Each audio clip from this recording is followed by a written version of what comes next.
요번에 올해 미국에서 미국 국민들이 지난 2008년 글로벌 금융위기 이후 지금 돈을 투자한 금액이 최다를 기록했다고 나와 있어요. 거꾸로 말하면 글로벌 금융위기 이전 수준으로 주식 투자 열기가 회복이 됐다는 뜻이에요. 글로벌 여론조사업체 갤럽이 매년 미국 국민을 대상으로 실시하는 주식 보유율 조사를 지난 4월 달에 벌였었는데 미국 성인의 61%가 직간접적으로 주식에 투자한 것으로 파악됐어요. 전체 미국 성인의 61%. 반 훨씬 넘죠? 이것은 갤럽의 지난해 조사에서 확인된 58%보다 늘어난 것이에요. 그리고 2008년 이후 가장 높은 수준이에요. 지난해는 약세장이었죠. 또 미국 국민의 주식 보유율이 소득이 높은 가구에서 높아서 연소득이 7만 5천 달러. 그러면 한 달 한 820만 원 정도 소득이에요. 그러면 우리나라의 한 2배 정도 되네요. 이런 이상인 가구의 경우 10가구 중에 8가구꼴로 주식에 투자하고 있는 것으로 나타났습니다. 80%죠. 갤럽의 올해 조사에서 나타난 이 확인된 결과 이 핵심은 2008년 금융위기 이후 미국 국민의 주식 보유율이 꾸준히 오름세를 보인 끝에 60% 선을 올해 돌파했다는 점이에요. 2008년 글로벌 금융위기 이전의 조사에서는 미국민의 주식 보유율이 대부분 60% 이상으로 나타났었는데 2008년 금융위기 이후에 내림세로 돌아섰어요. 그러나 2013년 조사에서 52%까지 떨어졌던 보유율이 그 이후 차츰 오름세를 보인 결과 최근 조사에서 61%까지 오른 것입니다.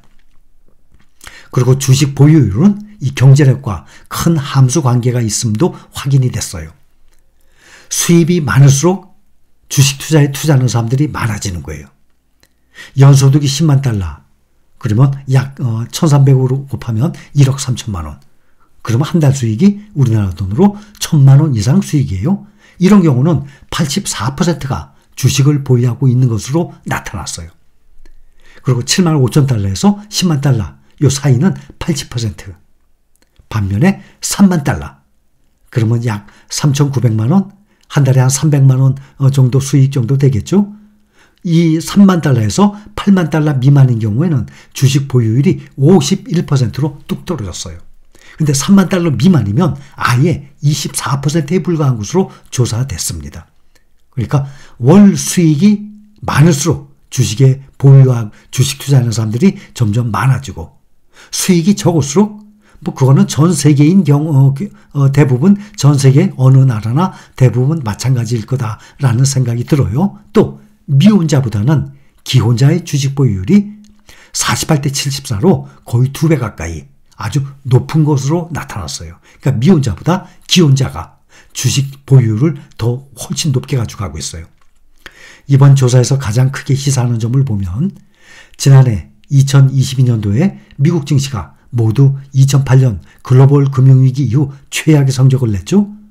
주식에 투자하는 미국인이 오히려 증가한 것으로 나타났어요. 작년에. 지난 2008년 닥친 금융위기로 주식시장에서 투자자들이 썰물처럼 빠져나갔던 상황과는 크게 대조를 이루는 거예요. 이렇게 2008년 미국 금융위기 때 사람들이 주식시장에서 썰물처럼 빠져나간다는 것을 이것은 보유하고 있던 주식을 싼값에 팔아버린다는 거 아니에요. 그런데 작년과 같은 경우는 사람들이 주식시장을 떠나지 않고 오히려 더 늘어났다는 것은 작년과 같은 하락장을 저가 매수 기회로 삼았다는 겁니다. 우리 신림가족 여러분들 마찬가지죠? 작년에 떠나지 않고 저가 매수 기회로 삼은 것이에요. 그래서 올해 많은 수익이 올라온 것 아닙니까? 자, 2008년도 이후의 투자 방법과 작년과 같은 투자 방법일 때 언제 사람들은 주식 투자로 돈을 벌 수 있을까? 당연하죠. 당연한 정답. 이제는 우리는 모두 알고 있는 것입니다. 지난 2008년 터진 금융위기발 충격파로 10년 넘게 이어진 투자 위축 국면에서 이제는 반대로 미국 국민이 오히려 하락장이 좋은 기회라는 것을 알았다는 거예요. 우리도 마찬가지죠. 지금 올해 이제 거의 다 끝나갑니다. 올해 이렇게 다시 상승장을 보면 야, 작년이 정말 이 하락장이 저가 매수할 수 있는 좋은 기회였구나라는 것을 여러분들도 아는 것 아닙니까? 그러나 말이 쉽지. 막상 작년과 같은 하락장이 또 앞으로 닥치게 되면 많은 사람들이 저가 매수 기회로 여겨야 한다는 것 배웠어요. 알아요. 그런데 실제적으로는 또 위축이 되고 말아요. 이렇게 작년과 같은 하락장에서 오히려 투자자들이 늘었다는 것은 이 증시의 높은 변동성에 길들여지게 되는 거예요.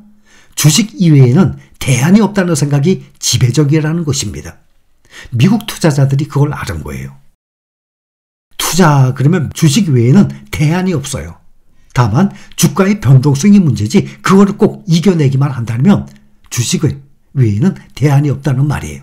그래서 이 말은 2008년도 글로벌 금융위기 이후 미국 주식 외에는 투자할 곳이 마땅치 않다라는 의미로 미국 증시에서 널리 쓰여온 표현입니다. 현재 우리는 주식 투자 중인데 전 세계 주식 시장에서 가장 규모가 크고 가장 안전한 1등 미국 시장에 투자 중에 있습니다. 우리나라의 대한민국의 경제 성장률, 수출 증가율, 이런 금리의 변화, 실업률, 이런 경제지표, 미국 주식시장에 아무런 영향을 주지 않습니다. 그러나 미국의 각종 경제 지표들은 우리나라뿐만 아니라 전 세계 주식시장에 가장 큰 영향을 주고 있습니다. 다들 인정을 하고 있을 것입니다. 그래서 거의 매일 장이 안 열리는 우리나라 시간으로 일요일과 월요일 장이 안 열리죠. 화, 수, 목, 금, 토 일주일에 5번이죠. 거의 매일 세계 1등 시장의 주식 상황 브리핑을 하고 우리는 그 정보들을 공유를 하는 것입니다.